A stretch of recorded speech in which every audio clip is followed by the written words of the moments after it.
السلام عليكم، ازيكم يا اصحابي؟ اهلا بكم في قناتي سهر ستايل. النهارده جاي لكم بفكره جديده وصغيره وان شاء الله تعجبكم. هنعملها من طاسه قديمه وقشر البيض اللي كلنا بنرميه طبعا. النهارده جاله الاستخدام بتاعه اهو. الفيديو هيكون سهل عليكم ان شاء الله، ويلا نبدا. اول حاجه هنجيب الطاسه بتاعتنا. الطاسه دي طبعا خلاص انا ما عدتش بستخدمها، انتهت رحله كفاحها كده، هتبدا رحله كفاح جديده معانا بقى. هنجيبها ونجيب الدهان البلاستيك بتاعنا، ده النوع اللي انا بستخدمه GLC. ونبدا نجيب الدهان البلاستيك وندهن الطاسه كلها باللون الابيض. هندهنها بقى كلها من كل الجوانب كده، طبعا اللي هو الظهر بتاعها، يعني انت الطاسه نفسها من جوه ملناش علاقه بيها، مش هنعمل فيها اي حاجه خالص. هندهنها كده بقى من بره كلها باللون الابيض بالشكل ده، والايد طبعا ما ننساهاش. وبعدين انا طبعت الصوره دي من الانترنت، طبعا هنزلها لكم على البيج بتاعه الفيسبوك، هحط لكم اللينك بتاعها في صندوق الوصف.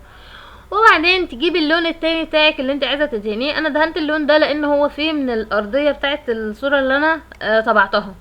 ده حطيت شويه دهان ابيض وعليهم نقطه من اللون الجملي كده، شكلها بعد ما اتدهنت ونشفت. جبت الشنيور وعملت خرم في الطاسه من النص كده، الفتحه دي عشان نبقى ندخل منها اللي هو القلب بتاع الساعه، المكنه بتاعه الساعه. بعد كده قصيت الزوايد بتاعه الورقه بتاعه الصوره اللي انا طبعتها، وجبت الورنيش المائي، ده النوع اللي انا بستخدمه.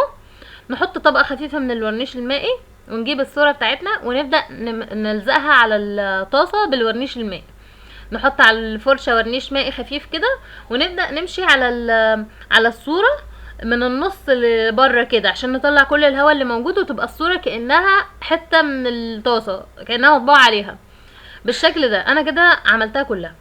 هاجي على الجوانب بقى، هجيب الغيره الخشب، واعمل جزء جزء، احط على حته كده شويه ورنيش مائي، واجيب قشر البيض. ده قشر بيض طبعا انا غسلاه كويس بميه وخل وشايله الطبقه البيضه الشفافه اللي جوه.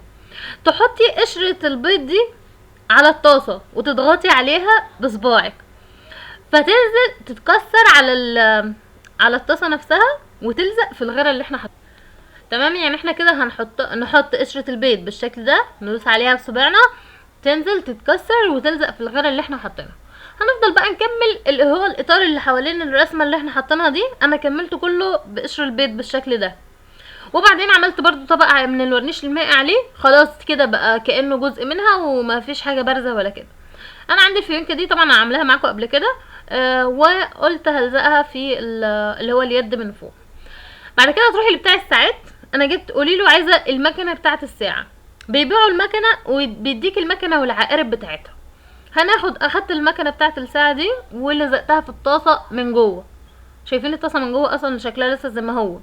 وبعدين نجيب العقارب ونبدا نركبها من فوق، وبس كده تبقى ده الشكل النهائي بتاعها. يا رب يعجبكم. لو الفيديو عجبكم ما تنسوش تعملوا لايك للفيديو، سبسكرايب للقناه، واشوفكم الفيديو الجاي. باي.